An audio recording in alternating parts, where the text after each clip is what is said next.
Ça marche, ok, très bien. Et ce matin, ça s'était enseigné en plus pour Churchill Duchesne, Oui, sur les comptes, là, hein, j'ai ouais, vu. sur les Jataka, sur les contes des vies passées, mais il a juste lu quelques lignes en fait, hein, c'est juste pour respecter la tradition. Et il a surtout évoqué, bien sûr, l'importance de la raison, de l'esprit critique, de la logique, et ça tombe bien, c'est exactement ce qu'on est en train de faire. Et voilà. Donc c'est la plus belle des offrandes, c'est pour ça que j'ai gardé les débats ce soir aussi, parce que comme il a dit que la noble tradition de Nalanda insistait beaucoup sur la logique et le raisonnement, et que c'était très important d'apprendre la philosophie bouddhiste et de la partager aux personnes qui veulent la connaître. Donc ça tombe bien, aujourd'hui on va débattre sur existence ultime, existence substantielle. Ouh là là. Est-ce que vous avez lu les quelques pages qui suivent, là, 100, Ah non, 127, 128, tout ça ou pas? non, pas du tout. Ben Non? non, parce que nous, on suit nos cours, hein. Ouais, bon, c'est pas très grave, vous allez voir. Vous allez voir, c'est très intéressant. Donc, on peut reprendre juste au-dessus du titre de cette section-là, Existence ultime, existence substantielle, à la page 127. Et donc, il dit dans les écoles Pratimokshayanis, donc les écoles de véhicule fondamental, comme nous l'avons vu, la différenciation des deux vérités correspond à la différenciation ontologique, donc la façon dont les choses existent, ouais, et n'a pas de valeur sotériologique ou gnoséologique immédiate. Ouais, ça veut dire que, bah, ça veut dire quoi? Ben, que c'est pas fait pour l'éveil et tout ça, quoi. Enfin, Oui, c'est pas, voilà. exactement. On pourrait dire que, comme on l'avait dit l'autre fois, et comme il le dit lui-même au début quand il parle des Vaibhashika, la stratégie des Vaibhashika, c'est de dire que la personne est une vérité relative et donc n'a pas d'existence substantielle. Et donc c'est un petit peu un- un objet factice d'une certaine manière. Donc ça permet de se décrisper par rapport au soi de la personne. Donc c'est déjà pas mal. Mais c'est vrai qu'en général, chez les Vaibhashika et les Sautrantika, il y a juste cette description des vérités ultimes et vérités conventionnelles, juste pour organiser le monde en fait. Ouais. Mais voilà, c'est pas vraiment ça qui compte pour réaliser le nirvana et l'éveil. Très bien. Ok, il dit la vérité ultime, c'est simplement ce qui existe de manière ultime, sans plus. Et ce n'est pas forcément ce qui va nous amener directement à la libération. Par contre, dans les écoles Mahayanis, la vérité ultime a une valeur libératrice directe, ça c'est sûr, ouais. Très bien. Dans le Yogacara, il y a divorce partiel de l'existence ultime et de la vérité ultime, dans le, dans le sens qu'il y a existence ultime sans vérité ultime, ouais. Nature dépendante qui a une existence ultime et qui n'est pas une vérité ultime, c'est ça. Bravo, excellent, tout à fait. Et ensuite, il dit, mais la vérité ultime existe de manière ultime chez les Yogacaras, ça c'est sûr. Ouais. Ouais. Le divorce sera complet avec les Madhyamika, car pour eux, il n'y a pas d'existence ultime du tout, pas d'existence véritable. Et la vérité ultime est l'absence totale d'existence ultime, d'existence véritable. Pour les Yogacaras, la conscience existe de manière ultime et Ouais. également la nature de la conscience, la nature complètement établie. Donc, je ne sais plus, au cours d'une de nos réunions, je me souviens, Dominique, tu avais évoqué ça, ce point-là, comme quoi la conscience qui est en égalité méditative pourrait aussi être une vérité ultime. Et c'est vrai que dans le Drupta Rinchen Trawa de Khenpo Jime Wangpo, c'est le texte des écoles philosophiques qui est très, très mis en avant parce qu'il est vraiment très, très bien. Il dit ça à un moment donné. Qu'est-ce qu'il dit? Ok. Ah oui, voilà. Quand il parle des natures parfaitement établies. Euh, ok. Il dit que il y a les natures parfaitement établies, ok, qui sont non erronées, non incorrectes ou non distordues, et les natures établies qui sont stables, qui ne changent pas. Et donc il dit les premières, c'est la sagesse en égalité méditative d'un arya. Donc il parle bien des natures parfaitement établies. Oui. Et ensuite il dit, bah, il y a l'incité. L'incité, c'est ce qui est stable, qui ne change pas, etc., qui est une nature parfaitement établie. Et ensuite il dit, juste dans le même passage, il dit que cette sagesse de l'égalité méditative, elle est appelée une nature parfaitement établie, mais n'en est pas vraiment une. D'accord. C'est comme Parce une... que ça arrive souvent. Souvent, on appelle quelque chose comme ceci, mais en fait, c'est pas vraiment ceci. Ça arrive beaucoup. Et donc, il dit tout simplement parce que ça n'a pas de valeur libératrice. En fait, si on réalise directement une sagesse de l'égalité méditative, par exemple, les Yogacaras, ils acceptent l'autocognition. Ouais. Mm. Donc, l'autocognition va faire l'expérience non dualiste et directe et non distordue de l'égalité méditative qui réalise le non-soi. Mais cette égalité méditative qui est l'objet d'observation d'une autocognition n'aura pas de valeur libératrice. valeur libératrice, c'est ça. Ouais, Donc, en fait, exactement. elle est parfaitement établie, mais pas en ce qui, mais elle ne permet pas quand même l'éveil, quoi. Voilà. Exactement. Donc, elle est appelée nature parfaitement établie, mais on ne peut pas l'appeler vérité ultime. Voilà. Exactement. Donc, c'est quand même intéressant. Il est super, ce texte. Vraiment, il est vraiment exceptionnel. OK. Très bien.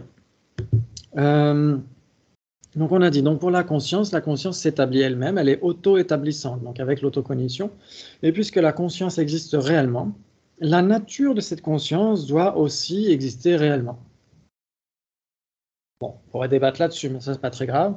Ces deux classes de phénomènes existent réellement de manière ultime, mais ce ne sont que l'absence de dualité, que la vacuité, le non-soi, qui sont vérité ultime. Voilà, donc ça, il le rappelle. Et donc ensuite, on a une distinction entre existence ultime et existence substantielle. Oui. Alors là, ça va chauffer.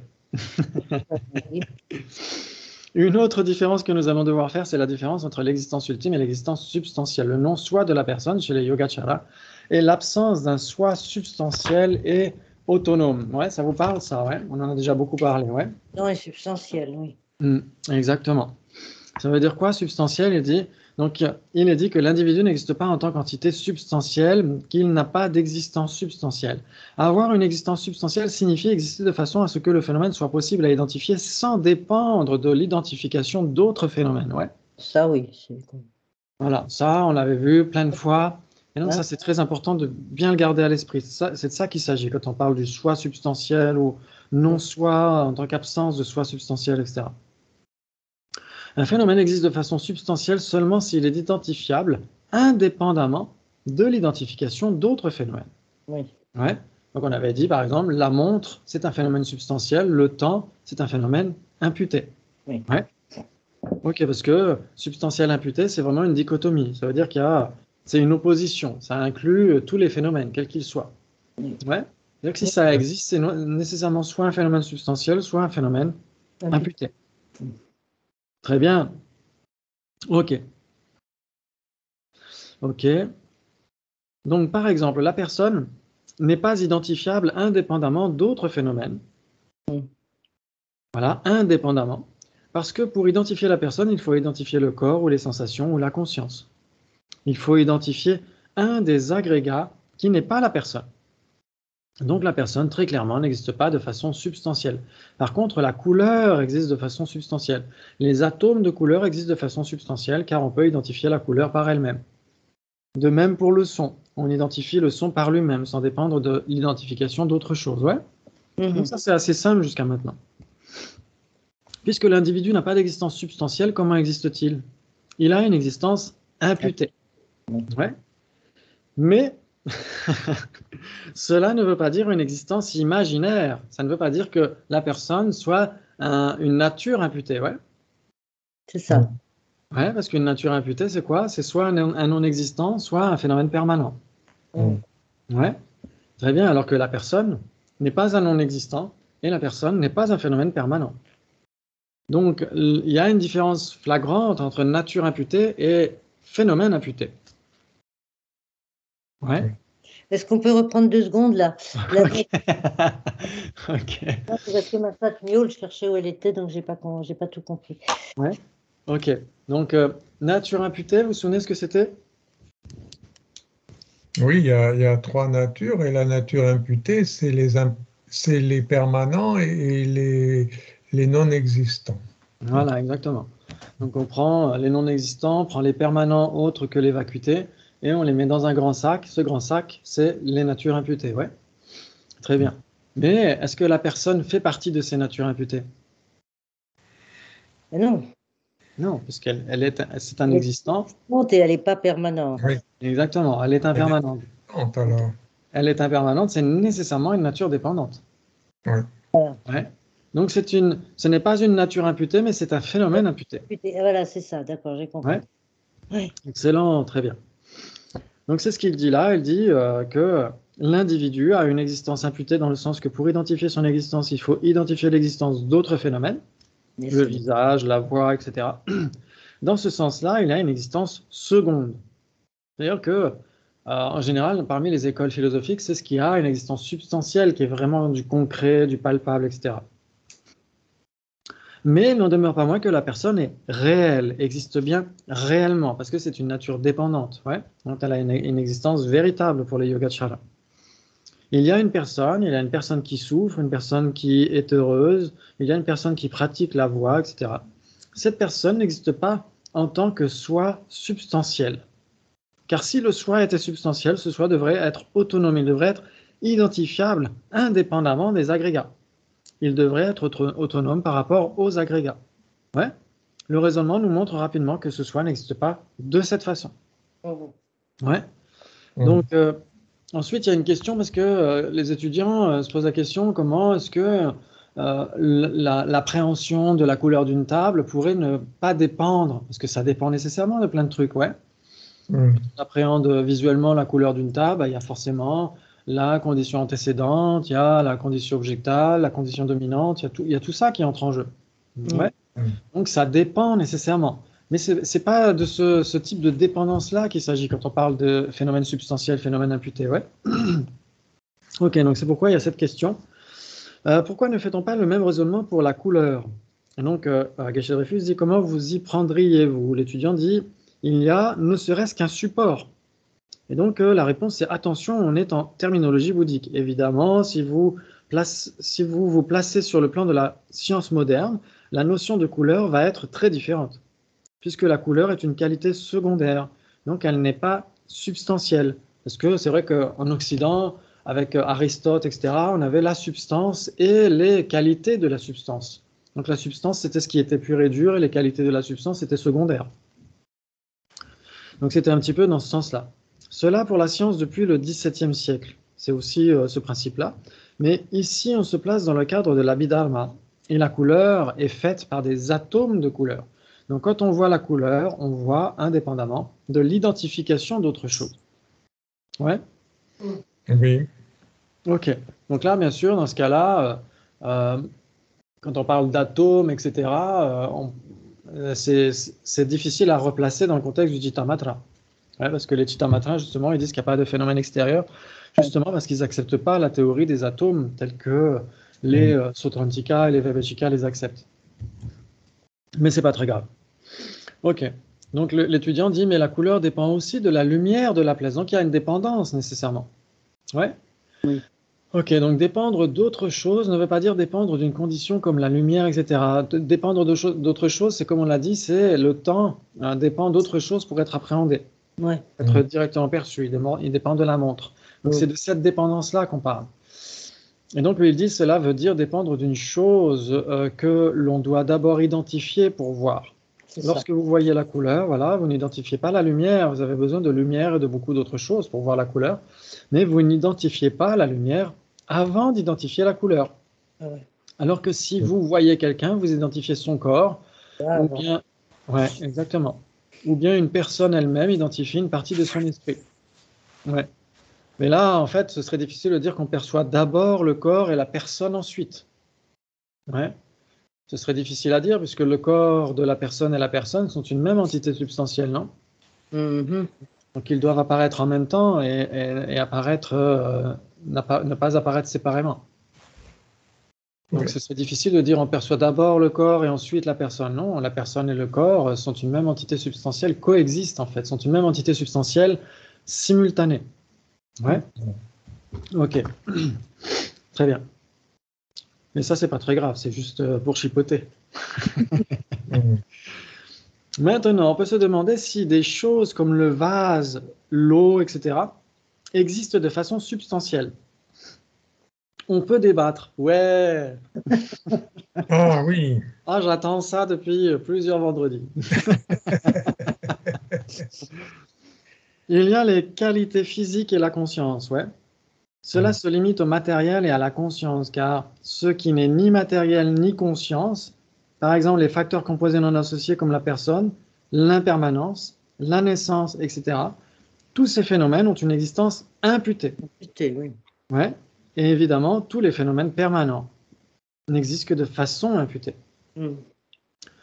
Donc ça, c'est ce qu'on avait vu déjà chez les Sautrantika. Chez les Sautrantika, ils disent que n'importe quel composé non associé est nécessairement un phénomène imputé. Mm. Ouais, parce qu'un phénomène composé non associé doit être réalisé directement par une perception directe.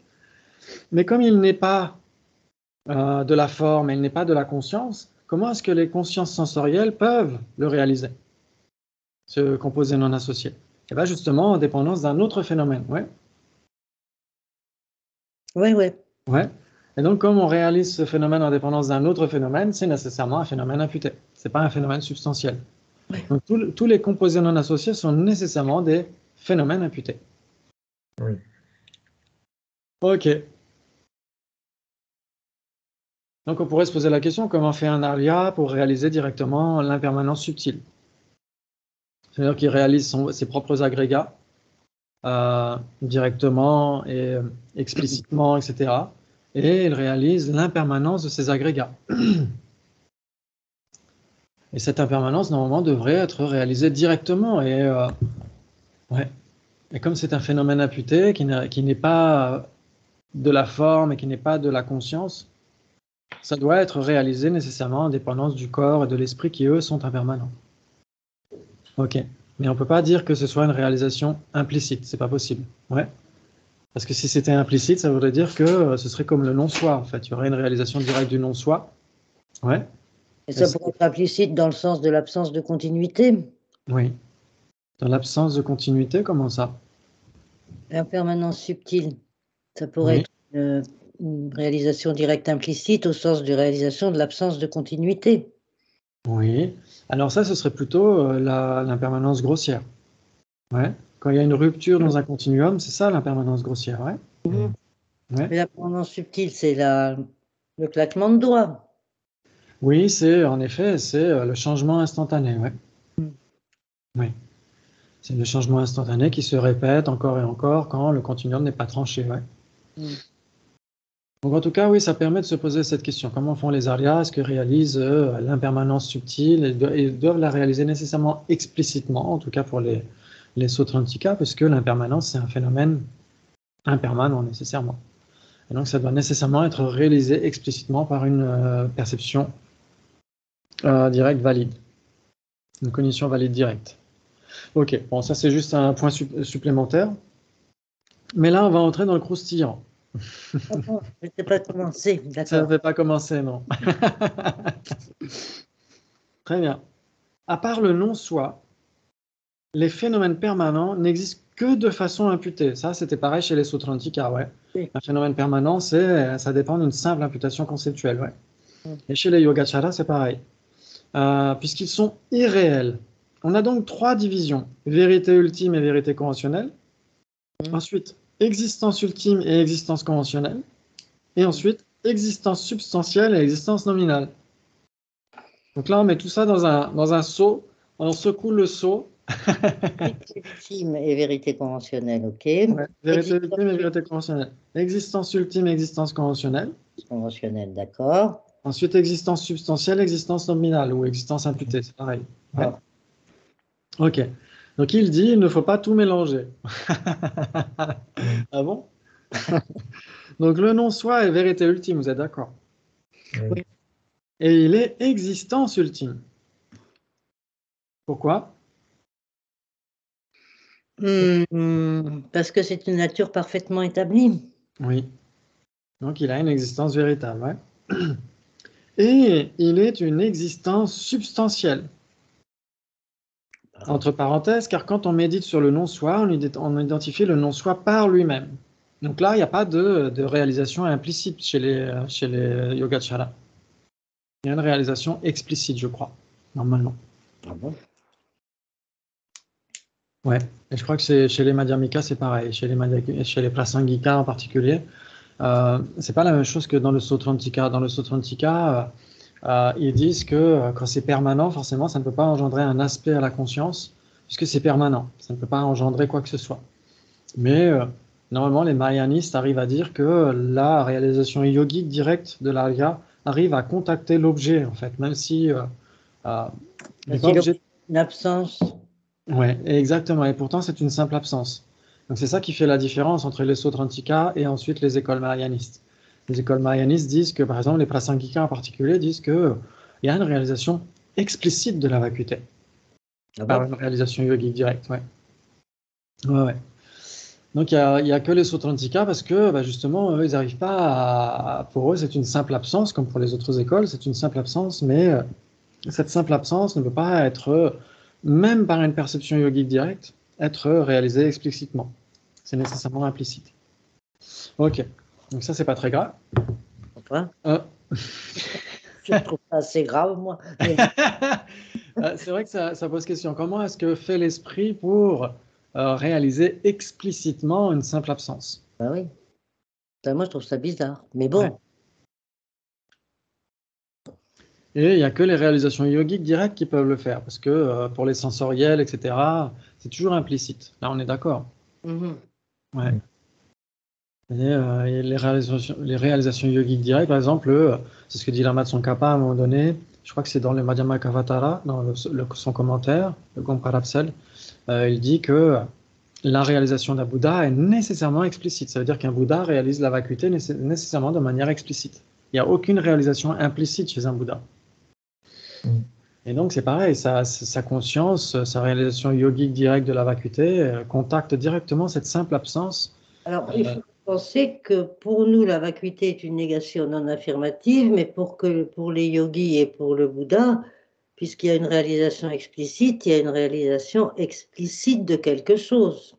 Ah oui, oui, tout à fait. Et la vacuité, c'est quelque chose. Oui, et pour nous, c'est une simple absence. Et pour eux aussi, pour les Prasangika aussi, ouais. Oui, mais enfin, cette simple absence, si elle se matérialise, enfin, si elle se matérialise, si elle se réalise directement, c'est une matérialisation de la chose. Enfin, matérialisation, je m'entends, objectivation, voilà. C'est une Ah bon? objectivation. Si tu Pourquoi? réalises directement quelque chose, tu as un objet. Oui. Ça, c'est quand même étonnant. Oui, la vacuité, c'est un objet, d'ailleurs, c'est dans la définition d'une vérité ultime. Un Chez objet, je pense, conventionnel, mais c'est quand même. Comment ça peut être explicitement réalisé? Enfin bon, Ouais, ils sont c'est plus difficile. dessus. C'est une question difficile.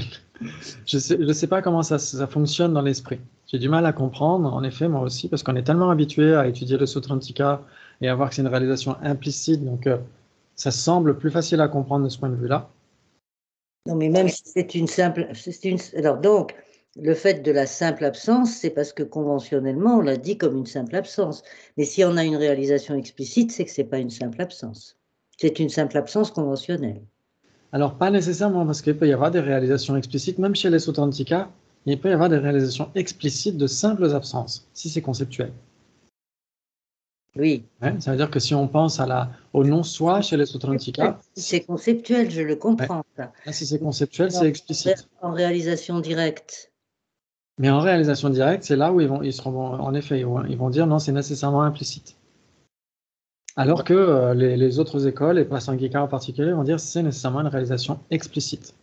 Donc, réalisation explicite, ça veut dire qu'il y a un aspect à la conscience. Voilà, c'est ça. Donc il y a une dualité.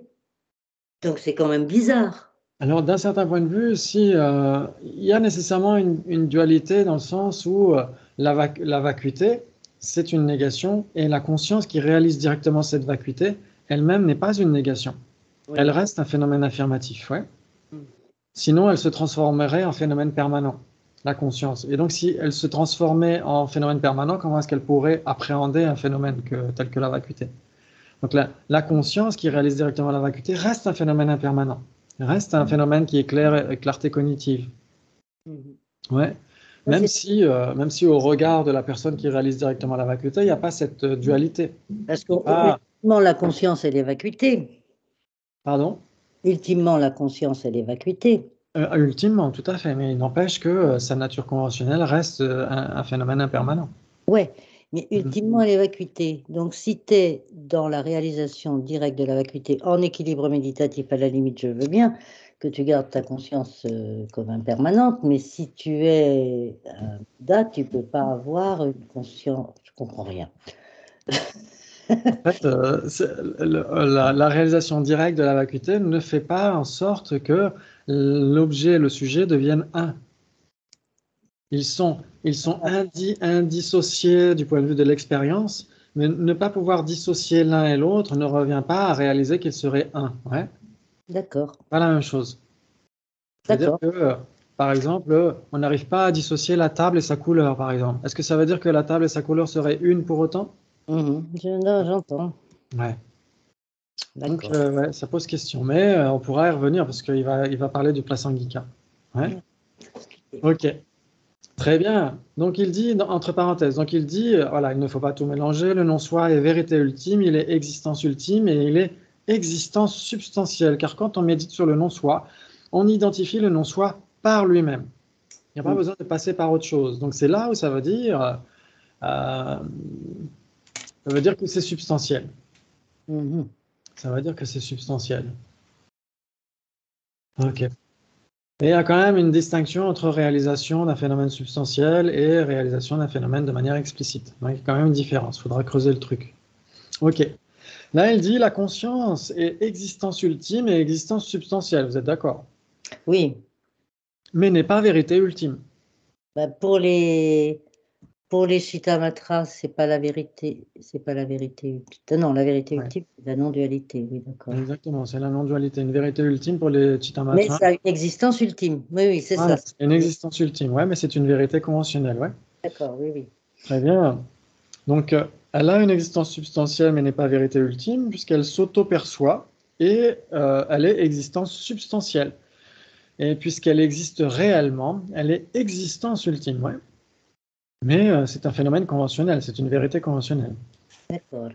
Donc, elle n'est pas vérité ultime, parce que si on médite sur la conscience, cela ne permet pas d'éliminer directement les obstacles. Voilà. Elle n'a pas de valeur libératrice directe. C'est ce que dit Konchak Jime Wangpo aussi. Il dit que cette conscience qui réalise directement la vacuité est appelée une nature parfaitement établie, mais en réalité, ce n'est pas une. Et en tout cas, c'est nécessairement pas une vérité ultime. Ouais. D'accord. Mais elle a une existence ultime. Mais elle a une existence ultime, exactement. Tout à fait, ouais. Très bien. Ensuite, il dit la personne n'est qu'existence ultime. Elle existe réellement, car elle est produite de manière causale par des causes et conditions. C'est une nature dépendante, ouais. Mais elle n'existe pas de façon substantielle. La personne, ouais. Alors la personne, elle a une existence ultime, ok, parce que c'est la. On est chez les Chittamatras là, hein, Oui, oui, oui, tout à fait. c'est la Laya Vijnana, la conscience. Oui, on dit que oui, si c'est ceux qui acceptent les 8 consciences, on dira que c'est la conscience base de tout qui sera l'illustration de la personne, ouais. Et elle a une existence. Substantielle. Qu'est-ce que je dis? Imputée, non? Une existence nominale, elle n'existe pas de façon substantielle, ouais, la personne. Existence imputée. Hein. Ouais, si on parle de la personne en tant que facteur composé non associé, ouais. Parce que il pourrait y avoir des débats si on dit la personne, en fait, l'illustration de la personne, c'est une conscience, la conscience base de tout. Une conscience est nécessairement un phénomène substantiel. Oui. Ouais. Oui, oui. Donc Non, c'est mais pour ça. la Laya Vijnana, qui est la personne qui existerait de façon ultime, elle a une existence substantielle, mais la Oui, personne comme ça, conventionnelle, elle a une existence imputée. oui, exactement. Ouais, tout à fait. Donc c'est là où, c'est pour ça certains maîtres disent que ces écoles-là acceptent tout à fait une personne imputée et une personne substantielle. Voilà, oui. Parce que s'ils cherchent l'illustration de la personne, ils vont la trouver dans la conscience en particulier, et la conscience, c'est nécessairement un phénomène substantiel. Elle est réalisée par l'autocognition de manière euh, indépendante, sans avoir besoin de passer par autre chose. Ouais. Mm. Eh bien, il dit on peut continuer à jouer. Ouais. On a vérité conventionnelle, existence conventionnelle et existence nominale. Oui, Ouais. oui. Ok. Qu'est-ce qui est les trois? Alors, qu'est-ce qui est vérité conventionnelle? Existence conventionnelle Et existence imputée. Eh ben, objet. Un objet. Un objet lequel, par exemple? Ah oui, un objet conceptuel, un objet conceptuel. Ah oui, très bien, en effet. Il va dire la représentation conceptuelle, le sens généralité, la généralité de sens, oui. On peut prendre n'importe quel phénomène permanent, en fait. Voilà. N'importe quel phénomène permanent est nécessairement une vérité conventionnelle, ouais, et nécessairement une existence conventionnelle, Voilà. et nécessairement une existence nominale, un existant nominal ou imputé, ouais. Ouais, ça ouais. Waouh, c'est magnifique, c'est quelque chose qui existe conventionnellement, puisque cela existe mais n'existe pas de manière ultime. C'est quelque chose qui est vérité conventionnelle, puisqu'elle n'a qu'une valeur conventionnelle. Parce qu'en réalisant un phénomène permanent, c'est pas ça qui va, autre que la vacuité, c'est pas ça qui va nous permettre de réaliser la libération et l'éveil. Et c'est quelque chose qui n'existe pas substantiellement, mais qui existe de façon imputée, parce que justement, les phénomènes permanents font partie des natures imputées. Ouais. Donc dans ce cas-là, nature imputée, ça veut en effet dire qu'il y a besoin d'une imputation conceptuelle pour les appréhender. Ouais. Ok, très bien. Ok. Donc ça veut dire quoi? Ça veut dire que si c'est une nature imputée, c'est nécessairement un phénomène imputé. Non. Si c'est une nature imputée, c'est nécessairement imputé. Mais si c'est imputé, c'est pas nécessairement une nature imputée. Si c'est un phénomène imputé, c'est pas nécessairement. Attends. Si c'est un phénomène imputé, c'est pas nécessairement une nature imputée, c'est ça. Ouais. C'est-à-dire que la personne est un phénomène imputé, mais n'est pas une nature imputée. Oui, d'accord. Excellent. La personne, l'impermanence, n'importe quel composé non associé est nécessairement un phénomène imputé, mais n'est pas une nature imputée, ouais, parce que c'est une nature dépendante. Oui. Waouh, bravo. Par contre, si c'est une nature imputée, c'est nécessairement imputé. On pourrait dire, pourquoi? Oui. Parce que une nature imputée, il y a les phénomènes permanents et il y a nécessairement besoin d'une imputation conceptuelle pour les appréhender. Et il y a les non-existants. Les non-existants sont de simples imputations. Ouais. Ouais. C'est-à-dire qu'en dehors du concept, il n'y a rien d'autre. Quand on pense à corne de lapin, il n'y a rien dans la réalité qui soit le référent de ce concept. Bravo, bravo, magnifique. Maintenant, est-ce qu'on peut avoir quelque chose qui soit vérité conventionnelle, existence conventionnelle, mais qui ne soit pas existence nominale? Alors, vérité conventionnelle, existence conventionnelle, mais qui ne soit pas quoi? Qui ne soit pas existence nominale. Donc, qui aurait une existence substantielle. Ah, qui aurait une existence substantielle.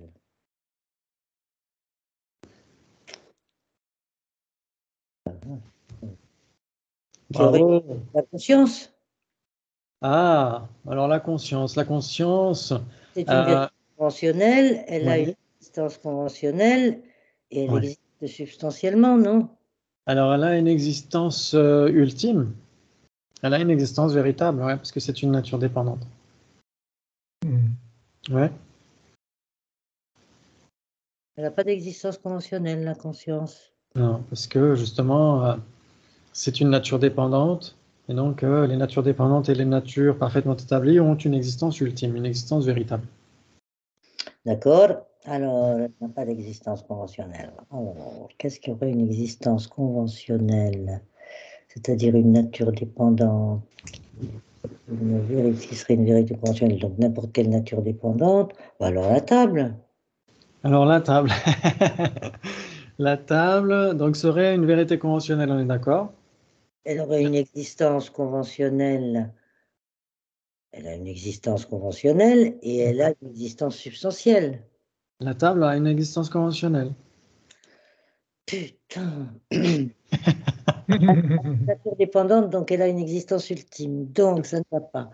Alors il me faut trouver un truc qui ne soit pas une nature dépendante. Donc il faut me trouver un truc permanent.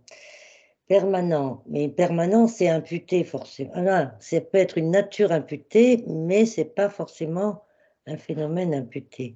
Donc ça peut avoir une existence substantielle. Donc, Donc là, il cherche bien, il cherche. Attends, je te le C'est redis. dans le bouquin, assez marqué dans le bouquin, mais moi, j'ai pas le bouquin. Ouais. Il dit, qu'est-ce qu'on peut avoir? Est-ce qu'on peut avoir quelque chose qui soit vérité conventionnelle? Donc, Alors, parmi les différentes natures, vérité conventionnelle, c'est tout ce qui n'est pas une nature parfaitement établie. Ouais. dépendante, Ouais. Très bien. Existence conventionnelle. Donc, ça veut existence, dire qu'il n'a pas d'existence véritable. il n'y a pas d'existence ultime, quoi, oui. Ouais, exactement. Ouais. Et qui ne serait pas une existence nominale, mais qui serait une existence substantielle. Alors, une vérité conventionnelle, par exemple, la conscience, une existence conventionnelle. Une vérité conventionnelle, c'est une nature dépendante. Oui, ou alors ça peut être aussi, ça peut être une nature imputée, une vérité conventionnelle, ouais. Oui, parce que si c'est une nature dépendante, ça va pas, parce que la nature dépendante, elle a une existence ultime, ça peut pas aller. Ça peut pas avoir- Exactement, elle a une existence ultime, ouais. Il me faut un truc qui soit pas une, il me faut un truc qui soit une nature imputée. Oui. Ensuite, Attends. Alors, oui, qui peut être une nature imputée, si tu veux, en effet, parce puisqu'on que je peux cherche une pas vérité prendre une nature conventionnelle. dépendante. Si je prends une nature dépendante en vérité conventionnelle, elle est vérité ultime. Exactement. Donc je Et peux pas. Donc il faut que je donc on prenne une peut. nature imputée. Ouais, ok. Ensuite, pour qu'elle soit existante, ultime, conventionnelle. Pour qu'elle soit existence conventionnelle, badabada, que tard de ça. Est-ce qu'une nature imputée a une existence substantielle? Non. Donc c'est pas possible. Ah, voilà, bravo, c'est exactement ça. C'est pas C'est possible. exactement ce raisonnement-là auquel nous amène Guichet-Dreyfus. Bravo, c'est tout à fait ça. C'est impossible. C'est ce qu'il dit. Il dit non, parce que tout ce qui est existence substantielle est forcément existence ultime. Voilà, c'est ça.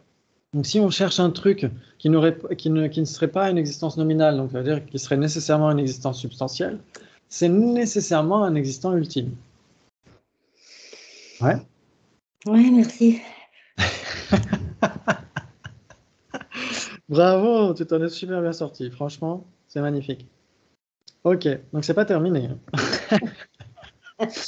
Est-ce qu'on peut avoir quelque chose qui existe de façon nominale, qui est vérité conventionnelle, mais n'est pas existence conventionnelle?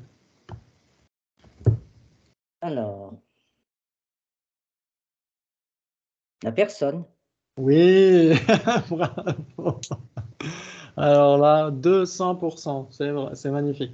La personne existe de façon réelle, puisqu'elle est produite, donc c'est une nature dépendante, elle existe de manière ultime ou réelle. Elle n'existe pas de façon substantielle, comme on l'a dit, parce que c'est un composé non associé. Oui, mais elle a une existence ultime. Exactement, ouais. Et elle est évidemment vérité, et elle est vérité conventionnelle, puisque c'est pas une nature parfaitement établie, ouais. Bravo, et donc il dit, je vais arrêter la torture parce qu'Amnesty International va intervenir. Merci. Appelle les- Excellent. Bravo, c'est magnifique. C'est magnifique. Donc, c'est exactement ce type de débat qui nous amène à clarifier les choses, à voir exactement où est la limite d'un phénomène par rapport à un autre. Ouais. Mhm. Très bien, donc on pourrait continuer à jouer parce que Amnesty International, ils sont pas sur l'avort. Ils sont sur Béziers, hein. Vas-y. On pourrait se dire par exemple, est-ce que le temps est vérité ultime ou vérité conventionnelle? Est-ce qu'il est existant nominal ou existant substantiel? Et est-ce que il a une existence véritable ou une existence conventionnelle? Alors, le temps n'est pas une vérité ultime, pour commencer, hein. Ça Oui. bon. Ensuite, est-ce qu'il a une existence conventionnelle? Non, c'est une nature imputée. Est-ce qu'il est permanent? Oui. Et ensuite, Le temps? le temps, il est permanent. Ah, il a une nature imputée, mais voilà, il a une existence conventionnelle. Ah, le temps, Ah, le temps. Le temps, c'est une. Ah ah. Il a une nature imputée, mais il a une existence imputée, d'accord. ah bon? Comment? Alors, C'est un existant imputé dans le sens, dans le sens où on a besoin de passer par autre chose pour l'appréhender, ouais. Très bien. Donc le temps, c'est quoi parmi les trois natures? C'est une nature imaginaire, Ah, dépendante. imaginaire, ça veut dire qu'il serait permanent alors. Ah non, non, non. Donc, le temps. Ah oui, c'est permanent, le temps. C'est pas Ah bon? permanent, le temps. Donc le temps, ça veut dire la durée, Oui, oui, l'impermanence en fait elle-même. L'impermanence, c'est le temps d'une certaine manière, non? oui, oui. Alors, attends. Oh là là. Donc, le temps, déjà, c'est pas une vérité ultime. Boum. Oui, Alors, ça c'est sûr. Bon. donc, c'est une nature dépendante. Oui, Donc, il a une existence ultime. oui. Mhm. Et c'est un phénomène imputé, comme on l'a dit, parce qu'on a besoin de passer par autre chose. Ouais. Existence Donc c'est comme la personne en fait. C'est exactement comme la personne. Ouais, c'est comme la personne. Bah oui, évidemment. En plus, ça peut être composé d'un souci idiote. Oui. ouais, bravo. Excellent. C'est magnifique. C'est magnifique. C'est super. Alors là, bravo, bravo. Donc, il rajoute, il dit, et vérité conventionnelle, soit, donc sont vérité conventionnelle plutôt, soit les phénomènes qui existent de façon dépendante, soit les phénomènes qui existent de façon imaginaire. Ouais, on est d'accord? Sans vérité conventionnelle, soit les natures dépendantes, Ou les natures imputées. ou les natures imputées. D'accord. Ouais. Parce qu'il n'y a que les natures parfaitement établies qui sont des vérités ultimes. Ouais. Oui, ça, oui. Très bien. Ensuite, il dit les phénomènes qui existent de façon dépendante. Là, il y a une coquille en français, là, il faut rayer indépendante. Excusez-moi. Excusez-moi. Donc là, il faut rayer indépendante, c'est qui existe de façon D'accord. dépendante. Ouais. Ouais. Sont ceux qui existent en dépendance. Voilà, c'est pour ça qu'il faut rayer un dépendant, qui existent en dépendance de causes et de conditions, et principalement la conscience. Ouais, Oui. très bien. Alors bravo, vous vous en êtes super bien sortis. Maintenant, on va parler un petit peu de l'alaya vijnana. Moi, je n'ai rien dit, hein, vous savez. Et ben, de ce point de vue-là, tu as été une cause active chez les Vaibhashika. Tu n'as pas entravé du tout le travail de C'est recherche. ça, Pour une fois. c'est ça, comme l'espace. Voilà, donc tu peux t'en féliciter. Ouais. Très bien. Et donc là, la Vijnana. Donc c'est un thème un peu compliqué parce que on retrouve ce mot d'alaya un petit peu partout. Je crois que Sainte en parle dans l'art de la sagesse. À un moment donné, il parle de l'alaya chez les Sakyapa, par exemple. Chez les Sakyapa, c'est ce qui est un petit peu la nature de Bouddha du point de vue tantrique, etc. Donc c'est quelque chose de vraiment spécifique. Donc avec ce terme-là, alaya. Mais on le retrouve aussi dans le Dzogchen, par exemple. Il y a l'alaya aussi. Et je ne suis pas sûr qu'il parle de l'alaya vijnana dans le Dzogchen. Il faudrait vérifier quand même. Je crois qu'il parle juste de l'alaya, kunshi. Euh, mais après, peut-être que c'est juste un diminutif. On peut avoir l'étymologie de ça, ça veut dire quoi en fait? Alaya, ça veut dire comme dans Himalaya, ouais. Himalaya, ça veut dire la demeure des neiges, ouais. Normalement en sanskrit. Alors, alaya, c'est quoi? Demeure? La demeure, ouais, exactement. Le fondement, la base, etc., ouais. Et le vijnana, Vijnana, ça veut dire conscience. la conscience. La Ouais, conscience base de tout, c'est ça, oui. ouais, D'accord. exactement. Ok. Très bien. Et donc, il dit, nous allons parler de l'alaya vijnana. Nous sommes dans l'école des yogacaras selon Asanga et Vasubandhu.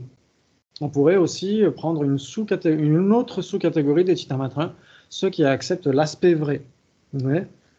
Eux aussi acceptent huit consciences. Oui. Ok.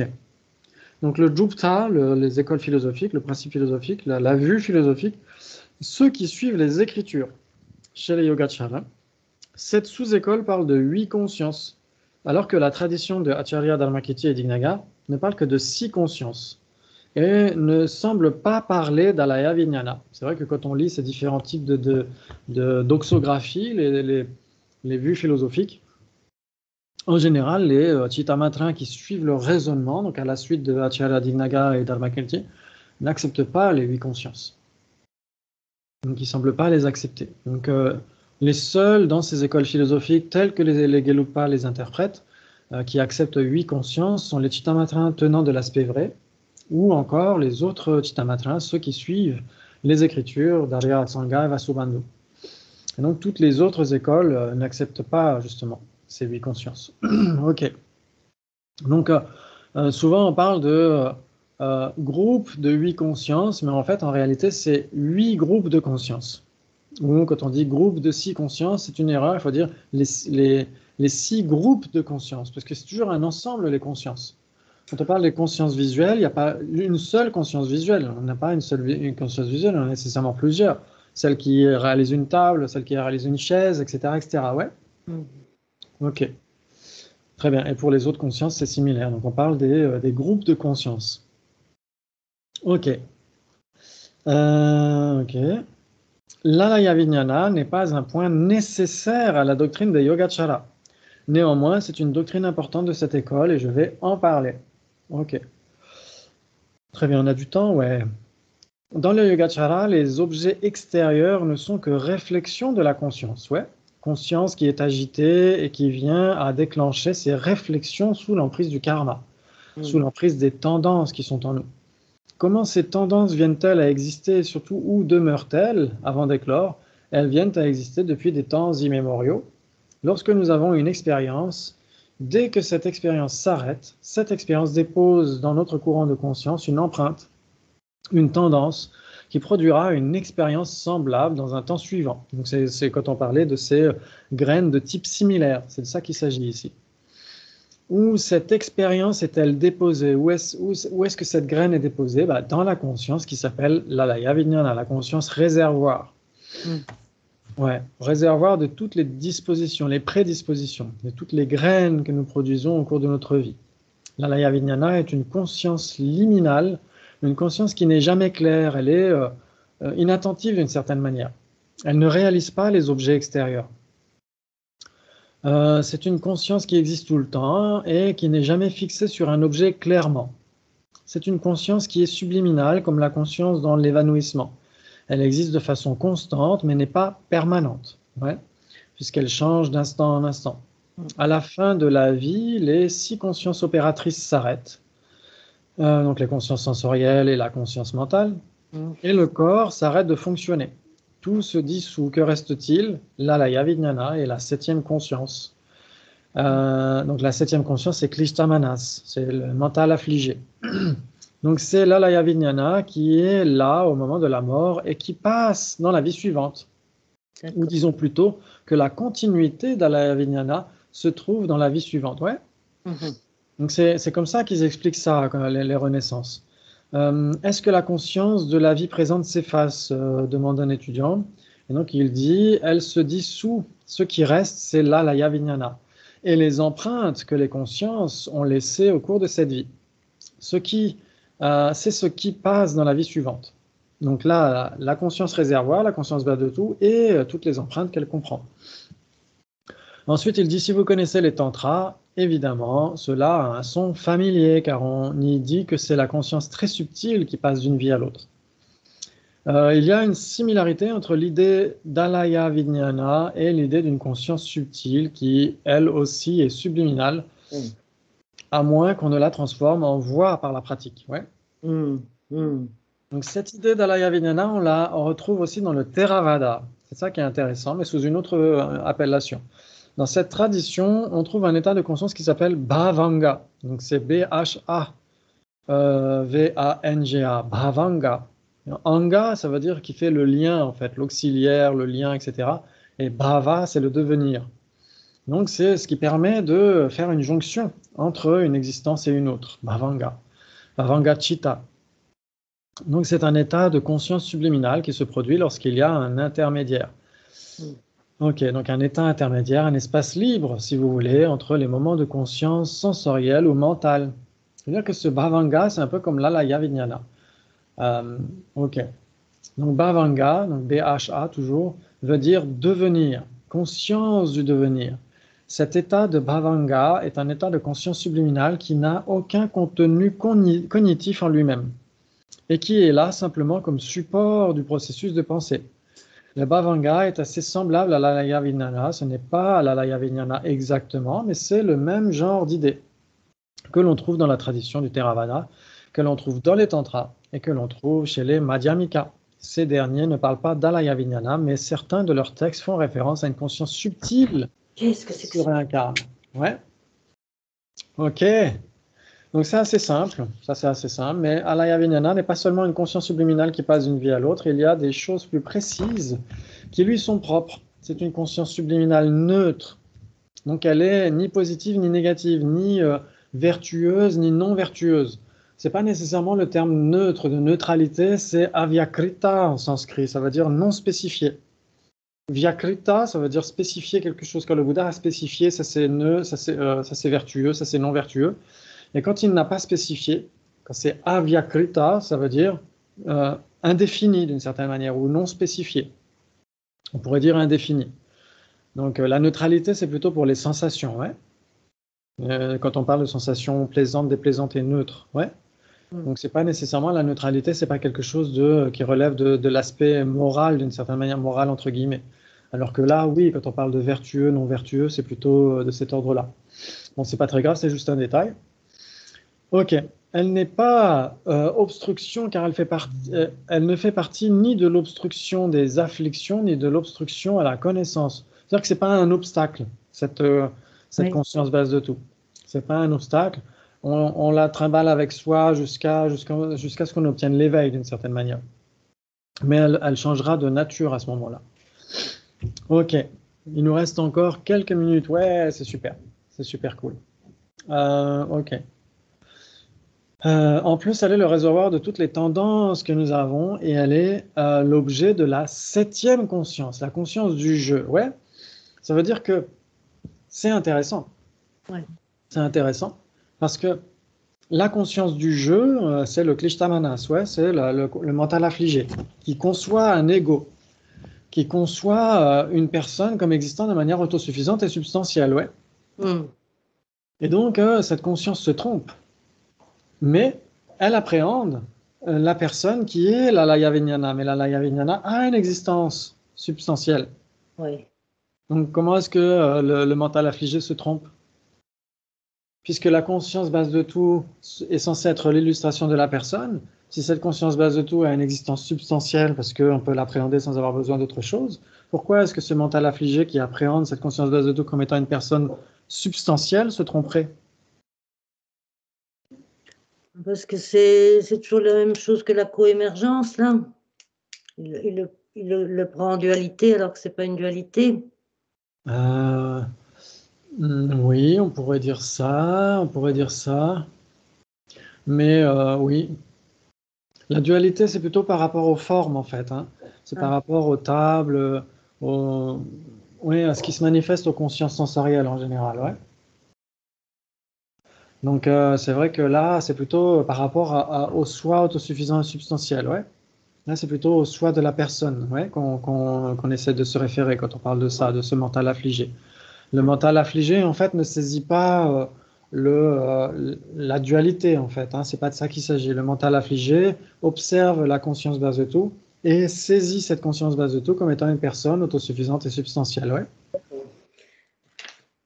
Mais Autosuffisant et substantiel. Ouais, comme un jeu autosuffisant et substantiel. Et comme pour les Chittamatrins, cette conscience base de tout est l'illustration de la personne, ça veut dire que si on cherche vraiment ce qu'est la personne, on trouve la conscience base de tout. La conscience base de tout a une existence substantielle. Donc pourquoi est-ce que le mental affligé se trompe? Attends. Bon, on essaiera d'y répondre pour la prochaine fois. Oh non, non, ne fais pas ça. Après, Après, tu passes toute la journée.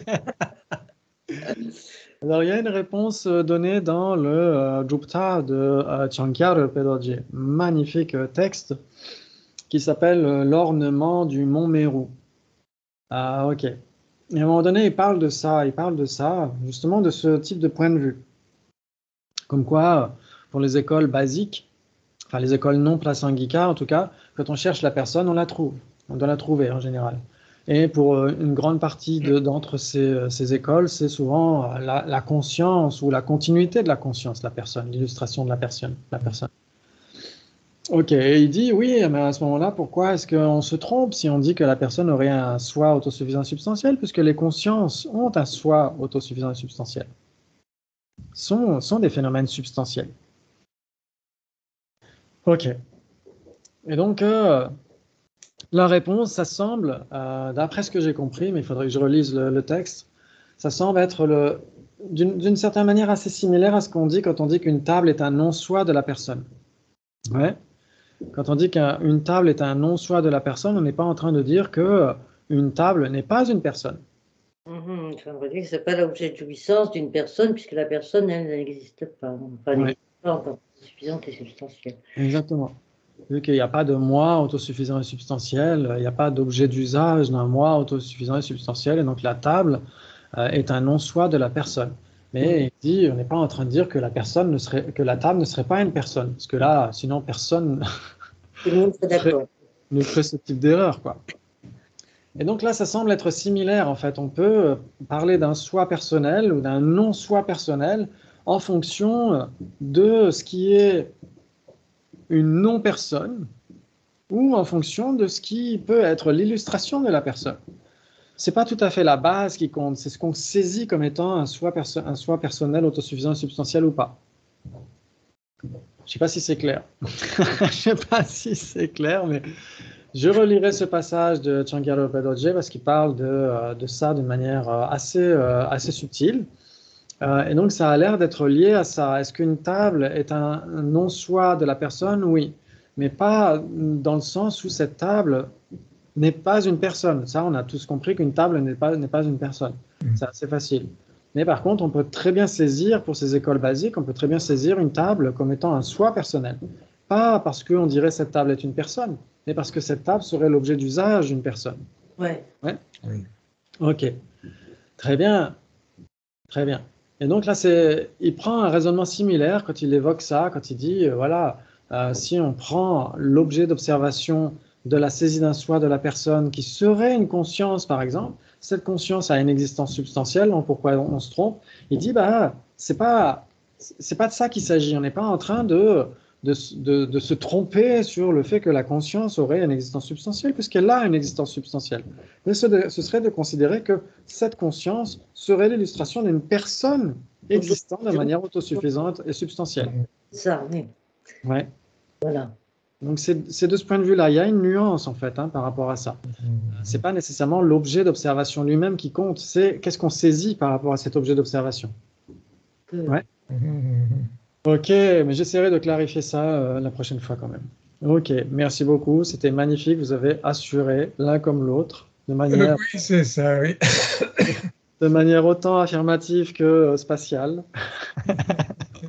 Bravo, bravo, bravo. Et on se retrouve ce soir à 19h pour les débats. Et on se retrouve tout à l'heure à